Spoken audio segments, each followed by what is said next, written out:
Welcome to our channel. రేపు శని అమావాస్య సందర్భంగా ఏ రాశుల వారు శని దోష నుంచి విముక్తి పొందుతారు, కష్టాల తొలగి అదృష్టం వరించే రాశులు ఏంటో తెలుసుకునే ప్రయత్నం చేద్దాం. రేపు 16వ తేదీ మేషరాశిలో రవిచంద్రుల కలయిక కారణంగా అమావాస్య ఏర్పడుతుంది. ఈరోజు శనివారం కావటం వల్ల దీన్ని శని అమావాస్య అంటారు. ఇది శనీశ్వరునికి చాలా ఇష్టమైన రోజు. ప్రస్తుతం శని దోషం అనుభవిస్తున్న మేషం, సింహం, కన్య, ధనుస్సు, కుంభ, మీనరాశుల వారు రోజున శనికి శైలాభిషేకం చేయాలి. ప్రదక్షిణ లేదా తిలాదానం వల్ల నల్ల రంగు కలిసిన వస్త్రాలు ధరించడము, శివార్చన వంటివి ఏవైనా చేయటం వల్ల శనిదాసం మఠమయమయ్యే అవకాశం ఉంది. శనికి ఈ అమావాస్య అత్యంత ఇష్టమైన రోజు. శనికి పరిహారం చేయటం వల్ల ఏడాదంతా శుభప్రదంగా ఉంటుంది. మేషరాశి వారు ప్రస్తుతం ఏలినాటి శని మొదటి దశను అనుభవిస్తున్నారు. ఈ రాశిలో శని అమావాస్య ఏర్పడినందున ఈ రాశి వారి శనికి పూజ చేయడం లేదా శనికి ప్రదక్షిణ చేయడం చాలా మంచిది. ఏ ప్రయత్నమైనా సఫలమయ్యే అవకాశం ఉంటుంది. వృత్తి, ఉద్యోగ, వ్యాపారాల్లో ఆశించిన పురోగతి ఉంటుంది. ఉద్యోగులు, నిరుద్యోగులకు విదేశీ అవకాశాలు వస్తాయి. ఆదాయం బాగా పెరుగుతుంది. ప్రయాణం వల్ల లాభం ఉంటుంది. ఆస్తి వివాదాలు పరిష్కారం అవుతాయి. సింహరాశి వారికి అష్టమ శని దోషాన్ని అనుభవిస్తున్న ఈ రాశికి భాగ్యస్థానంలో శని అమావాస్య ఏర్పడడం వల్ల ఈ రాశి వారి శనికి శైలాభిషేకం, శివార్చన చేయడం మంచిది. ఈ రాశిలో రవిచంద్రుల కలయిక ఏర్పడడం వల్ల విపరీత రాజ్యం కలుగుతుంది. ఉద్యోగంలో హోదా, ప్రాధాన్యత, జీతభత్యాలు బాగా పెరుగుతాయి. వృత్తి, వ్యాపారాల్లో బాగా డిమాండ్ పెరుగుతుంది.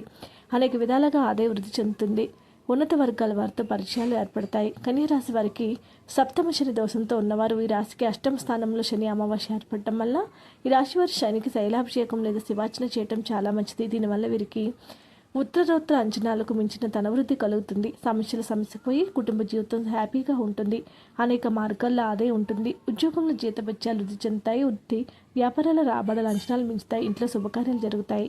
ధనుసు రాశి వారికి అర్ధాష్టమ శని దోషాన్ని అనుభవిస్తున్న ఈ రాశికి పంచమ స్థానంలో శని అమావాస్య ఏర్పడడం వల్ల ఈ రాశి వారు నలుపు రంగు కలిగిన దుస్తులు ధరించడంతో పాటు శనీశ్వరుడికి ప్రదర్శన చేయడం మంచిది. దీనివల్ల ఉద్యోగంలో శుభపరిణామాలు చోటు చేసుకుంటాయి. ఆదాయానికి లోటు ఉండదు. ఉద్యోగంలో స్థిరత్వం ఏర్పడుతుంది. పదోన్నతులు కలుగుతాయి. నిరుద్యోగులు, ఉద్యోగులకు విదేశీ ఆఫర్లు వస్తాయి. వృత్తి, వ్యాపారాల్లో యాక్టివ్గా ఉంటారు. కుంభరాశి వారికి ఏలినాటి శని మూడవ దశలో ఉన్న ఈ రాశికి తృతీయ స్థానంలో శని అమావాస్య ఏర్పడడం వల్ల ఈ రాశి వారు శనీశ్వరుడికి పూజ, శివార్చన చేయడం చాలా అవసరం. దీనివల్ల ఆదాయం దినదినాభివృద్ధి చెందుతుంది. ఆర్థిక సమస్యలు బాగా తగ్గుతాయి. ఉద్యోగంలో సమర్థతకు సరైన గుర్తింపు వస్తుంది. వృత్తి, వ్యాపారాలు లాభాలు బాట పడతాయి. విదేశాల నుంచి ఆశించిన శుభవార్తలు వింటారు. కుటుంబంలో శుభపరిణామాలు చోటు చేసుకుంటాయి.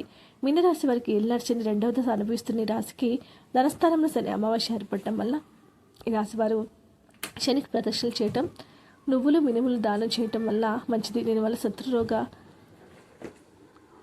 రుణ సమస్యల నుంచి చాలా వరకు ఊరట లభిస్తుంది. ప్రముఖులతో పరిచయాలు ఏర్పడతాయి. ఆదాయానికి, ఆరోగ్యానికి లోటు ఉండదు. పెళ్లి, ఉద్యోగ ప్రయత్నాలు సక్సెస్ అవుతాయి. వృత్తి, వ్యాపారాల్లో చాలా యాక్టివ్గా ఉంటారు.